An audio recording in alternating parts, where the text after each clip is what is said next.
All right, hello everyone. Good evening. Can you hear me? If you can hear me, just let me know in the comments. How is everyone doing? How are you doing today? I can see that some of you are already live. Welcome to another episode of the Growth Accelerator session. These sessions are majorly designed to facilitate both business growth and also personal growth for as many of you that are joining in for every one of them. Can you hear me clearly? If you can hear me, just let me know in the chat box. Okay, I can see some of you already joining in. I'm going to come up on video now and we will get started immediately. Hello, Karim. I can see Balkis. I can see some of you coming in already. Tonight we'll be talking about the offer hack. All right, so let me come up on video. Can you see me now? Okay, great. How is my audio at your end? Can you hear me clearly? Also, I can see Joseph. I can see a number of you already sending in comments. Are you ready for the session tonight?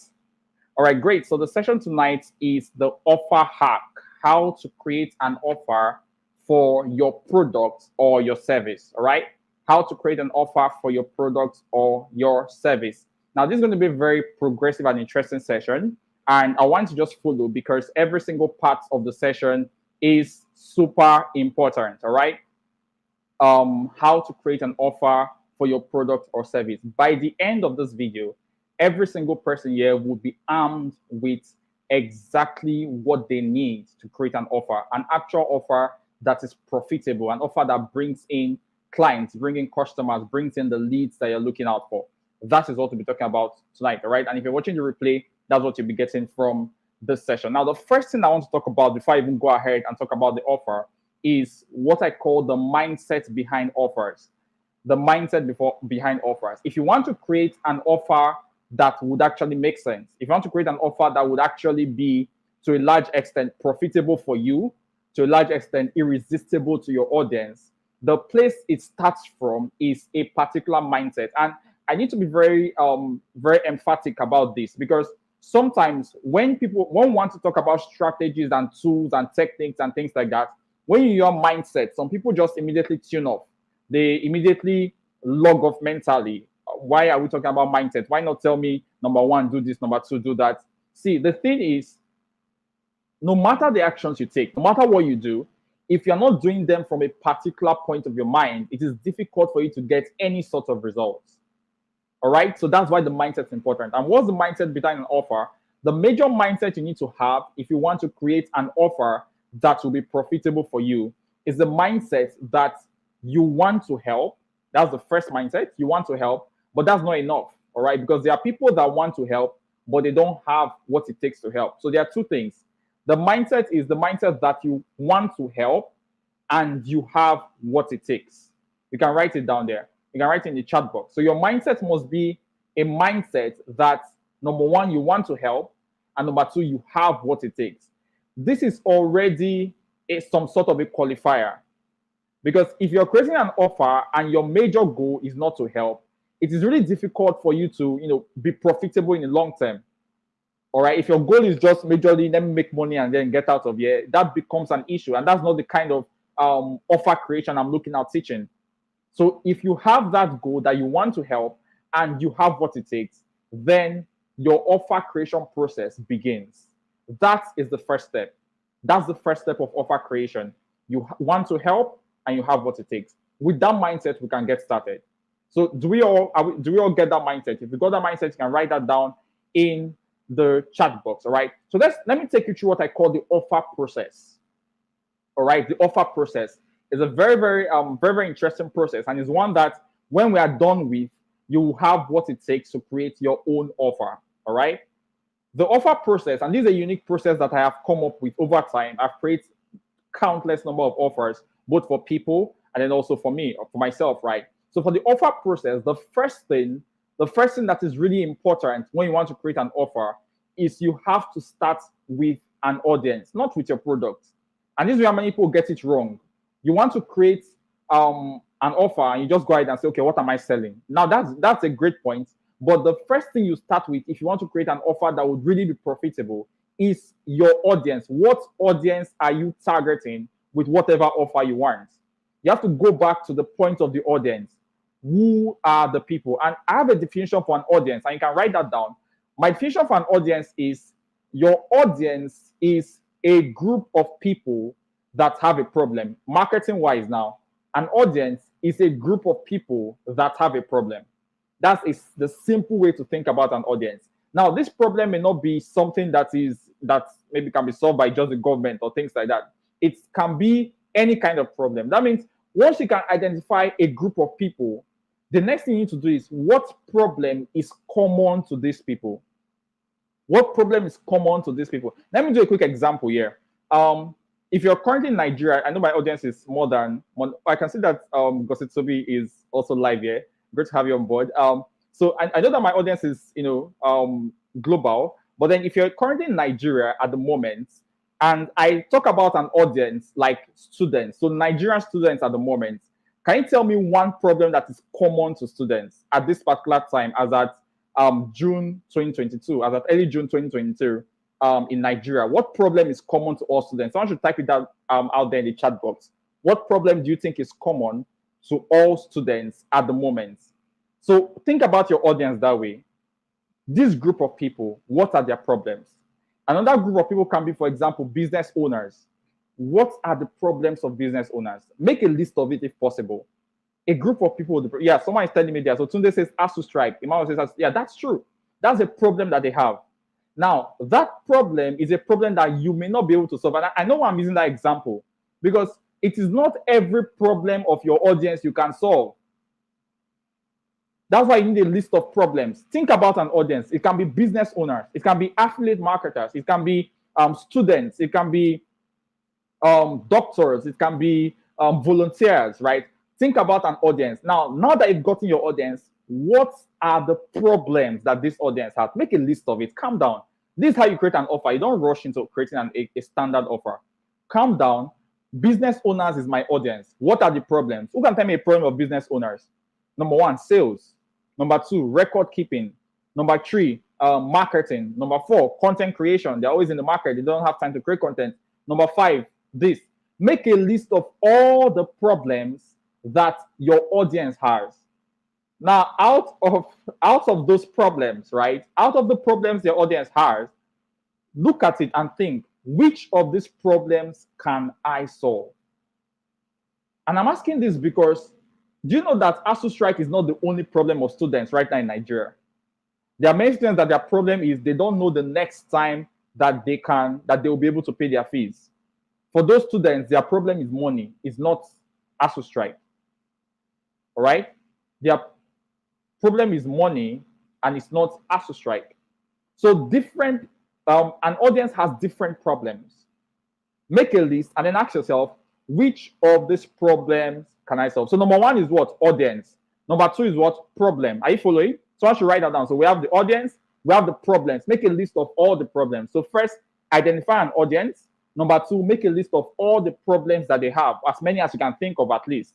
Then the third thing you need to do is to identify a problem or a number of problems you can solve. Either one problem or a number of problems that you can solve. That's the next thing. So you've gotten a problem. Then the next thing is to identify. Now we're at the point of solution. That's the third thing, solution. Number three, solution. So we have the audience, we have the problem. The third point for your offer process is your solution. So what solution do you have? Out of all the problems you've identified, what is your own unique solution? And do not think about it as the solution. Think about it as your solution. I will explain.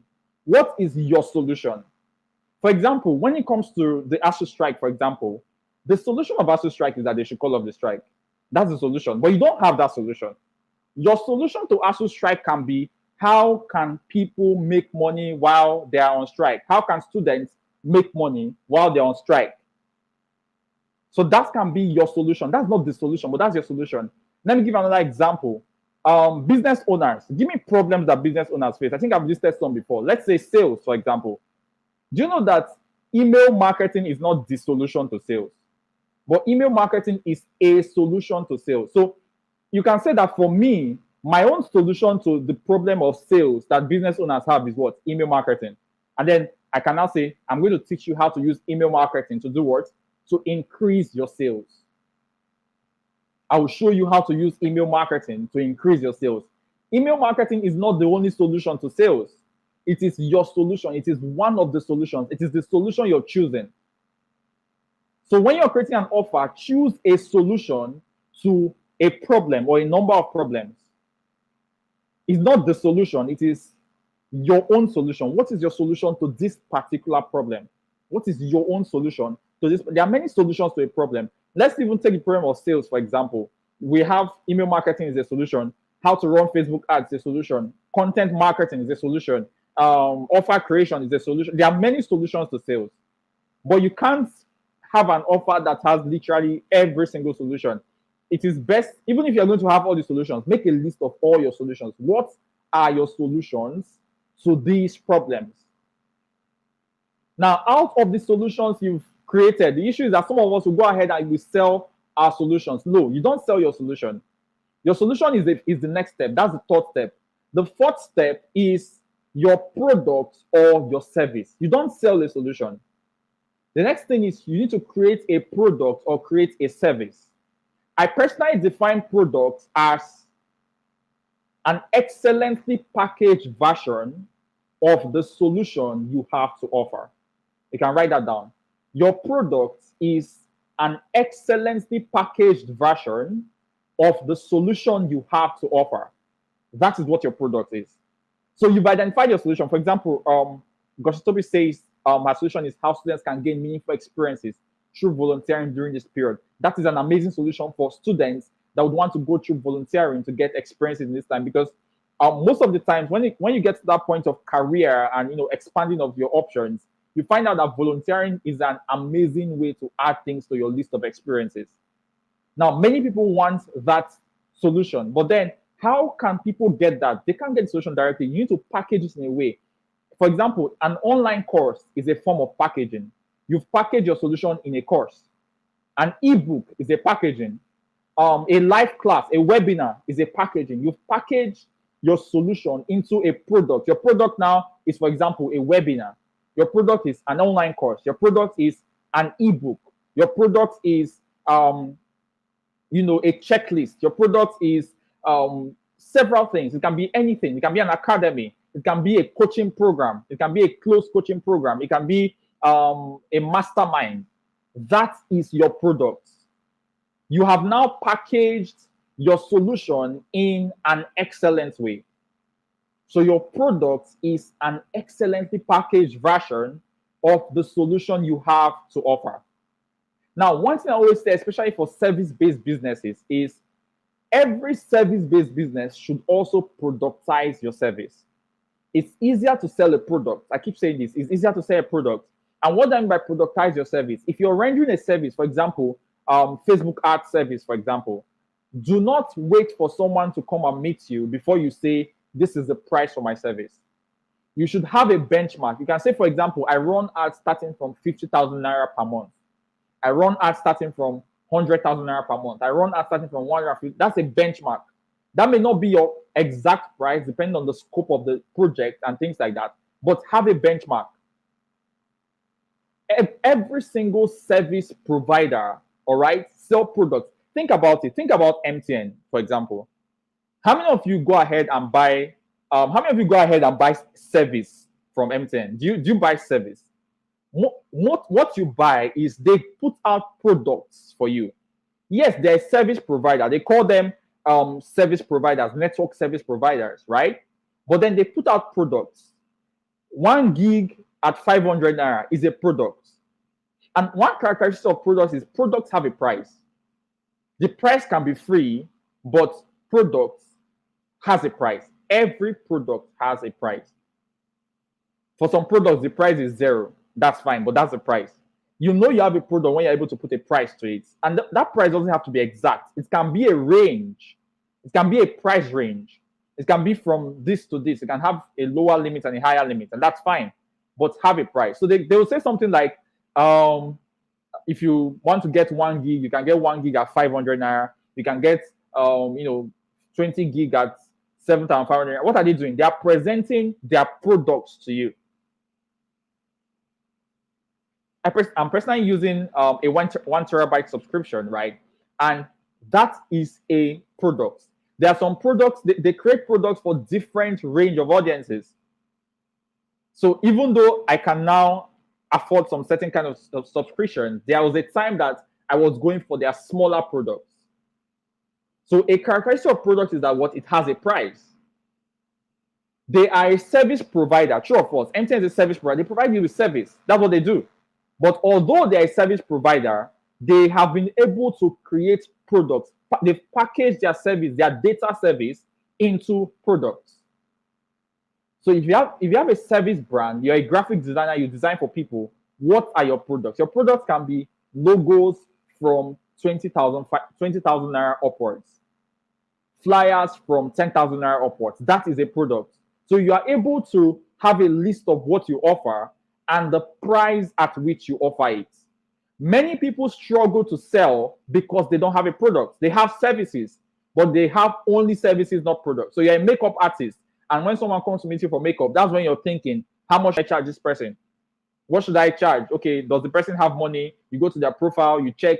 You don't even know if those pictures they are putting there, if it's real or fake, or if they went to their friend's house. You have no idea. You say, oh, this person did this and did that. Oh, I can see fine clothes. I'll charge you 100,000 naira. Or that person will come, you go and check. Oh, I'll charge you 1,000 naira. It doesn't make sense. You can't even. One thing with having a product, even as a service-based business, is you're able to predict your revenue. You're able to set goals. You're able to say that I need to sell 4 units of my service this month to make this amount. You're able to set goals.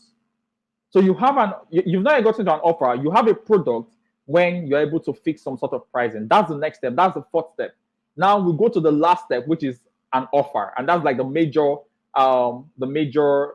part of this particular session, the offer. Now, what is an offer? All right. So what is an offer? I personally define an offer as an attractive version of your product. That is what an offer is. An offer is an attractive version of your product.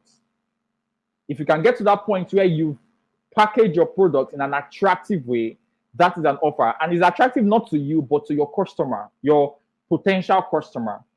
You have an offer only when your product is now attractive to your customer. Now, how do you make your product attractive? You remember where we started from? We started from the audience, and now we've gotten to the offer, which is the main topic of today. How to create an offer. How do you make your product attractive enough for your customer to be able to go ahead and make a purchase without so much question? This is the main part of the session. This is where we're just restarting from.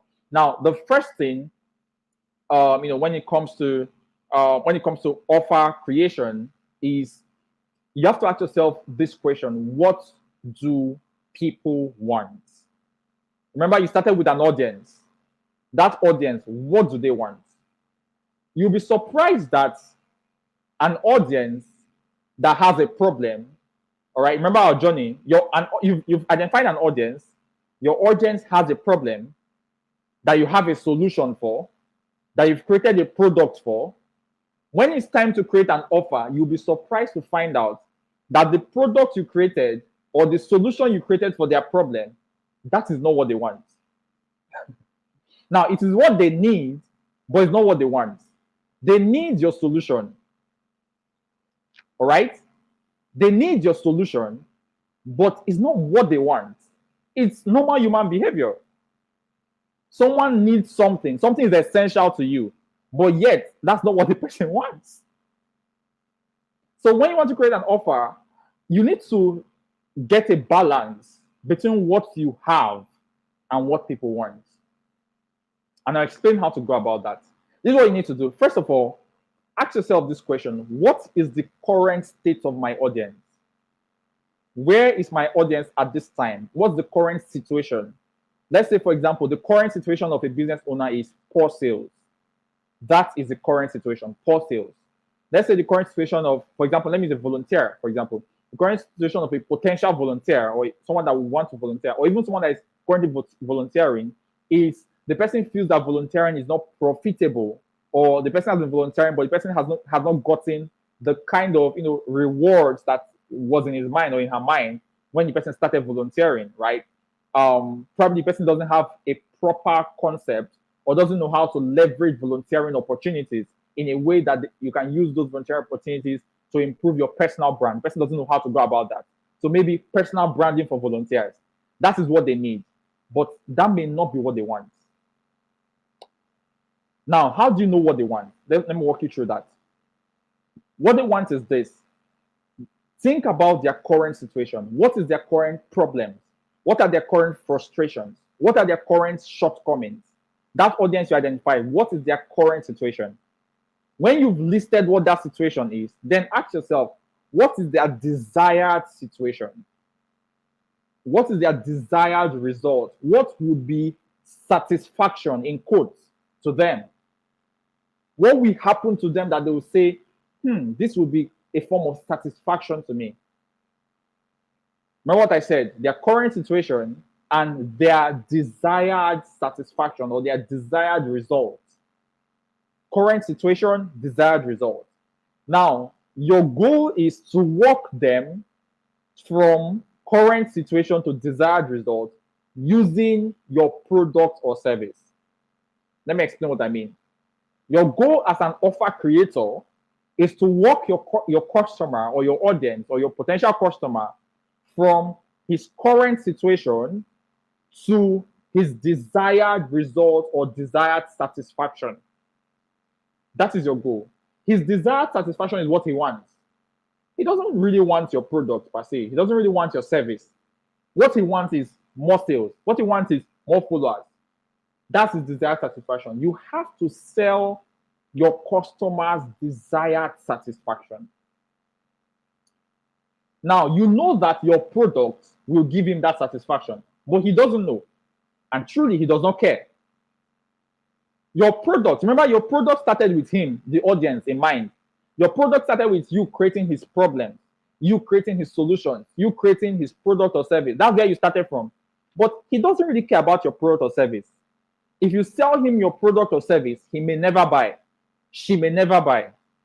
What he or she cares about as a customer is a desired satisfaction. You know your product will lead him to that satisfaction. Your product is supposed to be a bridge between current state and satisfaction. I feel like illustrating this. I want to see if I can get a sheet of paper, to illustrate this, right? All right, let me put this down. All right, so this is your customer. All right, at current state. I'm writing something. You see what I'm writing soon. And then this is still, I hope I'm drawing, I hope I'm drawing this well. All right, so this is, I hope you can see this. Let me put this. So this is your customer. Which one is the current? This is the current state, all right? Customer at current state, customer at desired state, all right? Or satisfied state or desired result. This is the results the person wants. The goal of your product is this middle place. All right? Your product is supposed to move the customer from current state to desired state. Now, the customer wants to get here, but the customer doesn't care about this. Do you know what the customer cares about? The customer cares about this desired state. That's what the customer cares about. He doesn't care about your product. The customer cares about the desired state. All right. I feel like we should give the customer a name, right? What name should we give our customer? Because I can use him for most of my examples there. The customer cares about the desired state. That is what the customer cares about. Your goal is to sell the desired state to the customer, knowing that first you have to know that your product can deliver that desired state. For example, I can say, sell more online every day. Sell to 10 customers and above every day using Facebook ads. We should name our customer Lottie and Ugo. All right, so Ugo says Coco. Coco is a great name. I can name our customer Coco, right? So now Coco wants a desired state, right? But Coco is at a current state. Your goal is to sell Coco his desired state. He doesn't care about your product or your service. You have to sell him that desired state. Now, this is the first thing you need to have in mind. You want to create your product or your service. Now, your offer rather. This is the first thing you have to put in mind. Don't sell your products. Don't sell your products. Sell the desired state of your customer. and then try and convince the customer that he will get that desired state through your product, which should be true. Make sure your product can give your customer that desired state. Don't overstate. All right. Now let's go through the process. Now, this is another set of processes. Now we are creating an offer. The first thing I did was your offer process. Now, what I'm trying to share now is the things that the elements, the things you can put in place for your offer to make sense. All right. Now, the first important thing, okay, someone is asking, how can you identify their desired state? Now, there are several ways to go about it. First can be to ask questions. You can ask questions, you can make research, you can go to places where people ask questions.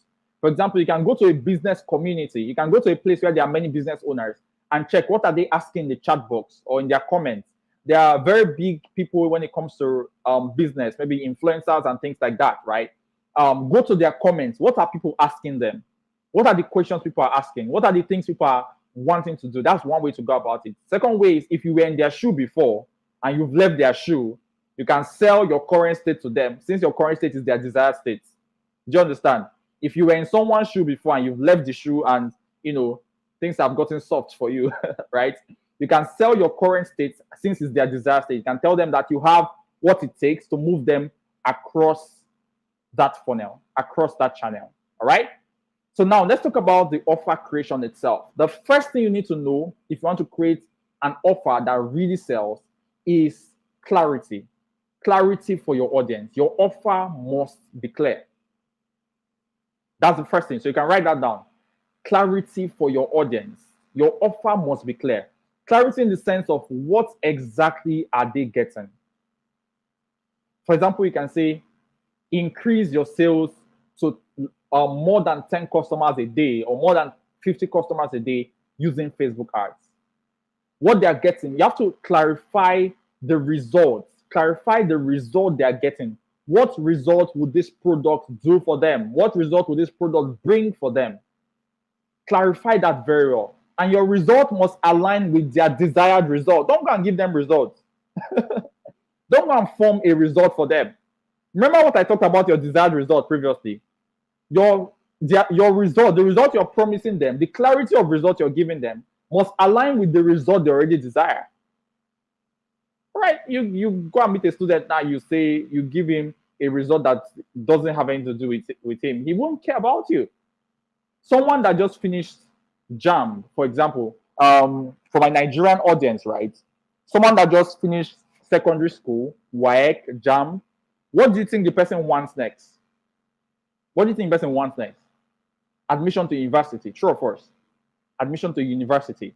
If you go to that person and you sell, 15 secrets to success, is that a good product? Yes, it is. But that product is not really the desired state of that customer. Your product, or rather your offer, the clarity of your offer, that's the first thing, clarity. Number one, clarity for audience, right? The clarity of your offer must align with the result, the desired result of the customer. If the desired result of your customer is more sales, don't go and give them another desired result. They already know what they want. Your offer must align with the desired result of your customer. The clarity. Be very clear. What are they getting? What desired result? Because they have several desired states. Out of all their desired states, what desired state are they having? For example, for a record-keeping course, their desired state can be to make their business accounting better or to improve their record keeping. So it's simple. Your clarity is improve record keeping for your business using this 4-step process or using this product or using this framework. That is their desired state. Someone that his or her issue in business has always been, oh, how can I keep better records for my business? Immediately, the person sees that you're already talking to the person's desired state. So it's easy for the person to buy. You must be very, very clear. Your offer must be very clear. What are they getting? What result, what desired state are they getting when they purchase this product or this service? That's the first thing. The second thing you need to do to create an offer that really is profitable is what is called increasing perception. The second thing is to increase perception. You can write that down. You need to increase perception. And how do you go about this? How do you increase the perception for your product or for your service to make it an offer? Remember, what we're talking about right now is how to convert a product to an offer. Don't sell your products. Sell an offer. That's what we're talking about now. And I talked about the first point, which is clarity. The second point is increasing perception. How do you increase perception? The first thing to do, if you want to increase perception, someone should write increasing perception there as number 2 in the chat box. The first thing you need to do if you want to increase perception is to go ahead and outline the benefits of your product. Remember, we're creating an offer from your product now. So what are the benefits? How does your product benefit the customer? All right. And let me explain that. In clarity, you can say something like, improve record keeping for your business using this course. You are clear about results. But then, do you know that improving record keeping is not the only benefit a record keeping course can do for a client? Who can tell me another benefit? Another benefit can be become investor ready. True of us. A business that has better records, that business is more likely to get an investment than one that does not. Never lose money again. That's the benefit. True of us. This is how you stack your benefits. You are clear about your results, but then you need to stack your benefits. What are the benefits that this offer you're creating? What are the benefits that it has for your customer, for your client? What are the benefits it has? That's the first way to increase perception. When you list out those benefits, for each of the benefits, the goal is that every benefit you list out should be related to the desired results. So as the person is reading the benefit, the person is nodding his head that, oh, wow, this is another thing I need. Oh, this is what I desire. This is what I want. That is how you go about listing out the benefits of your offer. So listing out benefits is one way to increase the perception of your product or service. Now, another way to increase perception is what is called add-ons or value add-ons. So you can write it down, value adds. All right. So under increasing perception, the first thing I said was what? List your benefits. All right. Second thing I said is what? Value adds. What do I mean by value add? Your value addition is what else can I do with my product or my service? That's your value add. What else can I do? There are some people that the only reason they are selling at the price they are selling is because of the way they package their product. They package it in a way that once they take a picture of it, automatically the perception in the customer's mind increases. Your value add is what can I do? Let me explain value adds a little bit more. All right. While I was in Ghana, for some of you, you know that I was in Ghana for about a month, for about three weeks to a month thereabout. And one of the things that we did was we went to visit a particular company, amazing company in Ghana, right? And what they do is that they package fresh fruits from Ghana. They package fresh fruits and they sell it in Europe, in several supermarkets in Europe. All right, so they cut these fruits fresh from Ghana, and their major offering is this. This is what they do. And we are the company, so I saw the process, right? They cut these fruits fresh, they package it, and by the next day, every fruit that is cut today in Africa, the next flight going to Europe, British Airways or any of those flights going to Europe, there is a particular container that has their fruits. So their major offering is fresh fruits from Africa. And that's because the fruits that we have here at their fresh state is super different from what is obtainable in other places. So their major offering is fresh fruits from Africa. Do you know that when they were talking about their financials, an entire, for example, pineapple, right, in Ghana can be in quote, let's say around, let's just give it a particular figure, let's say around $4 or $5. But you see them packaging that same thing in their factory, right?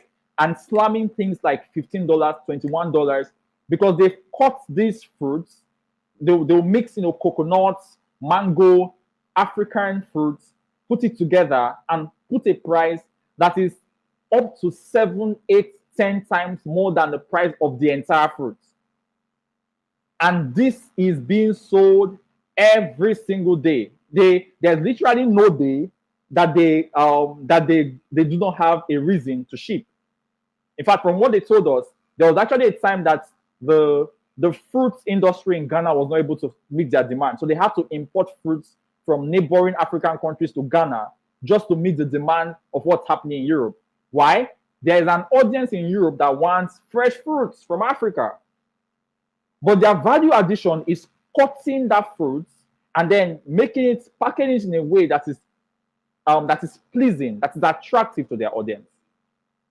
Do you understand value addition now? Value addition is, what else can I do with my product? How can I package my product that increases perception? Instead of using Google Drive, can I use something else? Instead of using this kind of flyer, can I use something else? Is there something I can do to my product that will increase the perception? If you have a physical product here, this relates to you so much more. Even for service-based businesses too, there's a way you can package your product that increases perception. That's your value add. The next thing to increase perception, all right, this is like an entire masterclass, right? The next thing to increase perception, and I'll try to talk about just a few, because I think I'm already running out of time, right? But I'll just leave some out. But let me just talk about this one. Next thing you can do to increase perception is what I call authority building. Authority. You have to state your authority. And what do I mean by authority? One way to increase your authority simply answers the question, why you? Why should you be the person they will buy this from? You have to stamp your authority. Why you? Why your company? Why should they do it with your company? Why should they buy it from you? And one way to increase authority is what is called certification. So if you have certifications that can help you, certifications is one way to increase your authority. Remember what we are trying to do? What are we trying to do right now? We're trying to increase perception. So use certifications if you have them. That's one way. Second thing to do is you can use track record. I've been in this industry for the last 5 years. I've been in this industry for the last 7 years. I've done this. I've done 7 million in sales. I've managed $15,000 per month budget. That is your track record. Make sure you're not lying, please. Don't lie. I don't encourage lying. Please do not lie. All right. Be a good child of God. All right. So good. As I was saying, right? You have to build your authority. And the first way is what? Certification. Second way is what? Track record. Track record. What have you done before? All right. What are the things you've done before that can help people choose you? Why you? That's what authority helps us to answer. Why you? Next thing to do is capacity. You can show your capacity.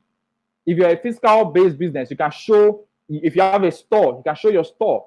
If you have if you're a service-based business, you can show how many people you've trained before.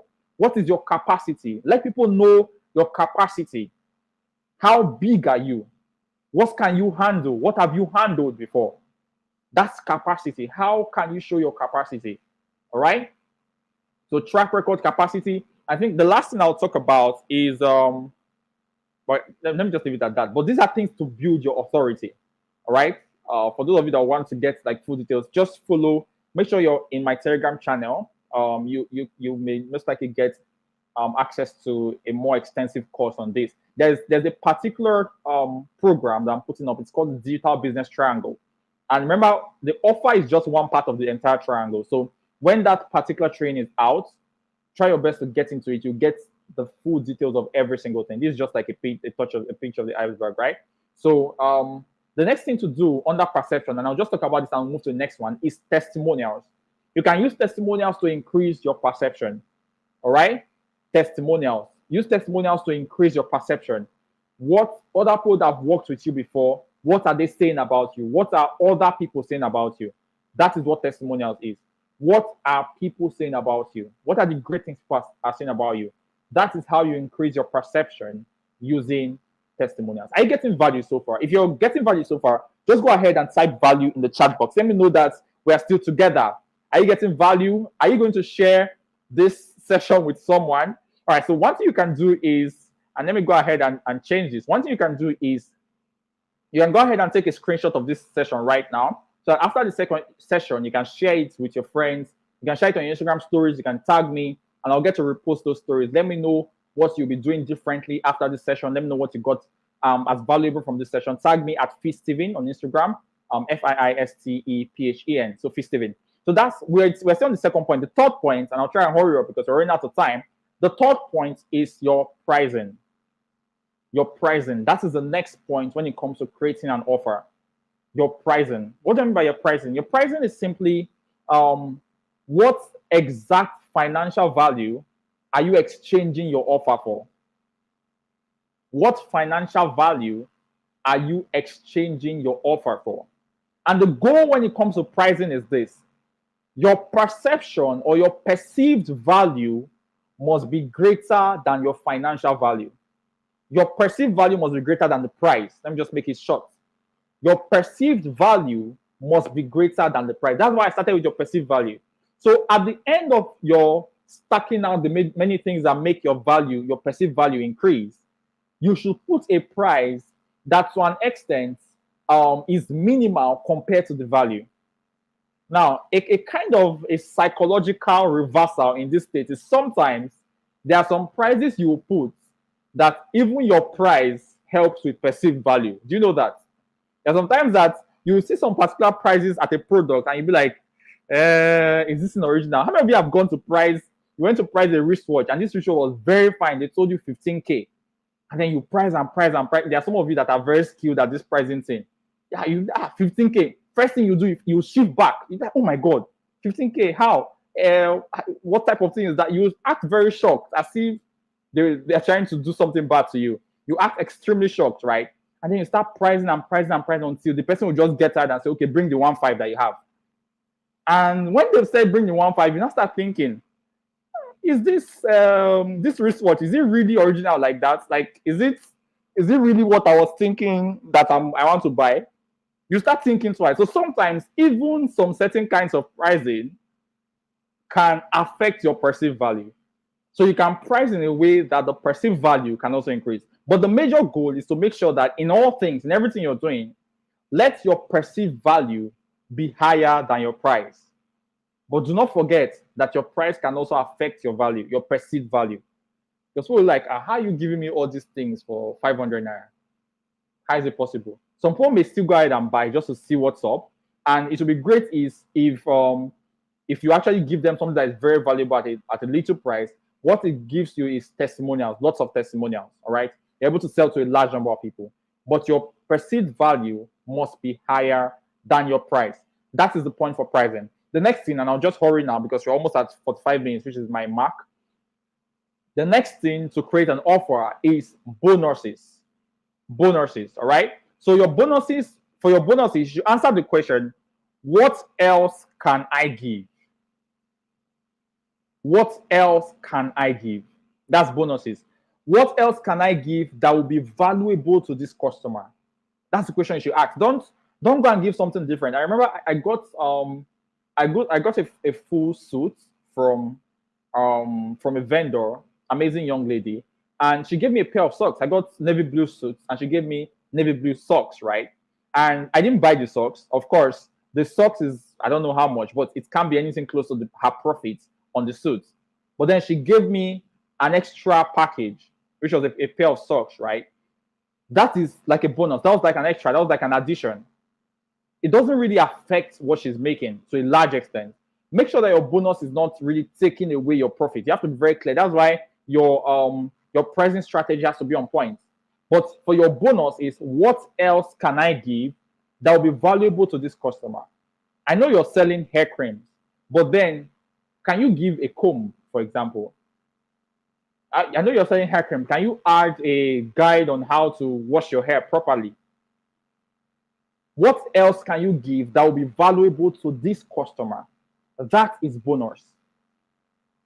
All right. So that's the fourth thing. All right. Number one is clarity. Number two is increasing your perception. Number three is your pricing.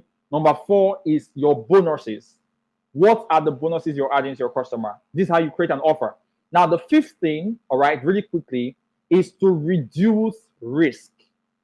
This is the fifth thing. For you to create an offer that sells, that's profitable, you have to reduce the risk that people have or that people feel when they think about your offer.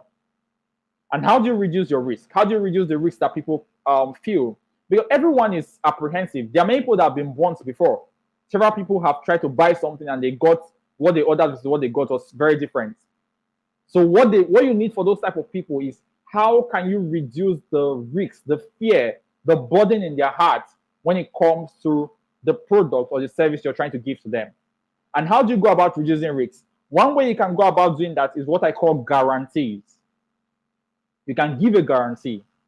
You can give a money back guarantee, for example. There are different kinds of guarantees. There are money back guarantees, for example. That means if you don't get value from this product after this number of days, I will refund you 100%. That's a money back guarantee. There are different kinds of guarantees you can give. All right. There is also the foot in the door strategy is also kind of a guarantee. That means you're giving them a part of your product. All right. And you're saying, oh, try this product out. If you don't get value from it, you don't have to pay anything. That's what many software as a service companies do. So they tell you, sign up for this program, put in your card. If you don't get value after this time, or if you don't want to continue, you can cancel before 7 days. You can cancel before 14 days. How many of you have seen that type of offer before? They'll tell you to put your card details, and they'll tell you that, oh, I will remind you on the 10th day and on the 11th day, on the 12th day. But if you don't cancel by the 14th day, we'll do automatic with deduction, automatic withdrawal. So they'll give you some time off. That's a guarantee. They are guaranteeing your experience that I know you will enjoy this. So to show you that I know you will enjoy this, what do? I will give you this. Go ahead and have it. That's a guarantee. So that's one way to reduce the risks that your customers feel. The second way is pay on delivery. All right. So if you have a product-based business, for example, putting a pay on delivery offer is an amazing way to reduce the risk that your customers feel. All right. So pay on delivery is a great way to reduce risk. A third way, because I'm a bit of in a hurry now, a third way is what is called return policy. You can have a return policy. How many of you have ordered something from Jumia before? Jumia is one of the e-commerce brands in Nigeria for my international audience, right? So Jumia is one of the e-commerce brands in Nigeria. We have Amazon, we have Alibaba, some of these global brands. Okay. Now, if you've ordered a product from Jumia, one of the things that they have is that they have a return policy. That means if you get your product and your product is not so good, what happens? You can return it. There are many people that the only reason they are buying from Jumia, the only reason is because they know that if they buy and it is not good, I can return this thing. I'm not tied to this product. That's the only reason they're buying. That's the only reason. They're not tied to the product. They can easily return it. So you can add a return policy, all right, to a large extent. Now that's for reducing risk. The last thing I'll talk about when it comes to offer creation, all right, are you ready for the last thing? Have you gotten value so far? Are people getting value so far? Let me know in the chat box if you're getting value so far. Or should I leave the last one? Because we're already out of time. Do you want me to leave the last one? If you want the last one, let me know in the chat box that you want the last one. All right, let's get right into it, okay? Let's talk about the last one, and then I'll let everyone go to rest. Now, the last thing you need to do if you want to create an offer that is profitable is urgency. Urgency. That's the last thing you need to do. All right. So what is urgency? All right. So what is urgency, and how exactly can you create that sense of urgency? Now, there are different ways to create urgency. The first way you can use to create urgency, urgency can be time-based. Time-based in the sense that you can say that this offer is valid only for this period of time. That means between this time and this time, this is the only time you can get into this offer. This is the only time that you can get this. It can be time-based. That's the first way to create urgency.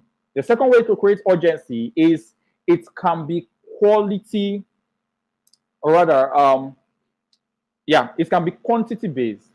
All right? Your urgency can be quantity-based, not quality, quantity-based. And let me explain what that means. You can say something like, this is a new product. So we just started creating new hair products, but we have only 20 available. That means if you are not among the first 20, you have to wait till our next production. So urgency can be quantity-based. There's some of you that the only reason why your restaurant is not doing well is because people don't know that you can serve only 10 clients a day. So you can say, oh, I serve only 10 people a day. So if you don't book a day before and you're not among the 10, I'm sorry, I cannot serve you. So what do they do? There's that urgency to book a day before. So it can be quantity-based, having a limited quantity. All right? Limited quantity can be limited quantity of products or limited number of people So you can say, I'm taking only 50 people. How many of you have seen people say that? I'm taking only 50 people for this. I'm taking only 10 people. I'm taking only 5 people. That is quantity-based urgency. Quantity-based urgency. How are you using quantity to drive people to take an action fast? All right? Now, the next kind of urgency is bonus-based. That means you can say that I have a bonus, but this bonus can only be given to you if you purchase this offer within this time. For those that purchase from this day to this day, you will get access to this bonus.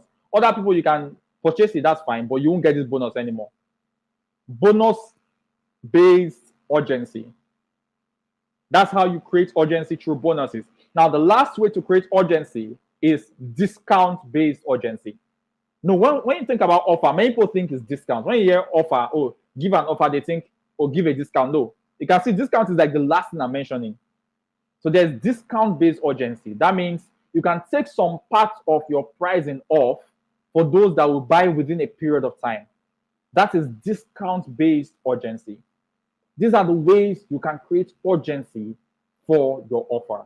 If you do these things I've talked about, these are the things you do to move from having just a product or a service to having an offer. All right. For those of you that joined really late, you may need to watch the replay of this session because there are several things that I shared that you actually need to get into perspective for you to really understand the entire process. Every part of the things I shared is important. That's how you create a superstar offer. All right. That's how you create an offer that really sells in a way that is extremely good. There are some other things that we'll get to talk about. Okay. How do you sell more products? How do you use bundles? How do you do things like that? There are several other things, but these things we talked about in future sessions. Have you been getting value from this Growth Accelerator session? If you've been getting value, just go ahead and type value in the chat box. Let me say hi to some of you before we come to an end of today. But there's something I always say at the end of all my sessions, and that's the fact that growth will cost you, but not growing will cost you more. Yeah, for some of you, before you can implement some of these things, you have to learn some new things. You have to grow. You have to study the audience. You have to identify problems. You have to grow in a particular way. All right. So growth will cost you, but not growing will cost you more. Decide to pay the price of growth. So I can see Ugo Chukwu is here. Ugo Chukwu is always here. Ugo is my person. I can see Manuel Daniel. Manuel Daniel, always good to have you. I can see Balkis. I can see Tunde. Tunde says massive value. Amazing. Asha, great to have you here. Asha is an amazing person. Asha says value. Thank you, Asha. Great to have you. I can see Jenny. I can see Emmanuel. I can see Busola. Great to have you here, Busola. Busola is one of the emerging data analysts in Africa. I can see Bankole Victor. Great to have you. I can see. Yeah, I can see. See, thank you so much for being a part of this session. Now, I want you to do something. Take a screenshot of this session right now. You know, it's not really easy to come out with like in all the glory that's been bestowed upon me on Thursdays at 10 p.m. in front of all of you, and you're not taking screenshots. It's like, you know, it's not fair. So go ahead and take a screenshot of this session. Make sure the screenshot is very fine. All right. And then go ahead and share that screenshot. Let me know what you learned from this session. Share it on Instagram. You can tag me. You can tag me on Instagram. You can share it on your WhatsApp status. You can share it on Facebook. But let me know what you got from this session. And you can tell people to go ahead and watch the replay. The replay will be up. Go ahead and tell people to watch the replay.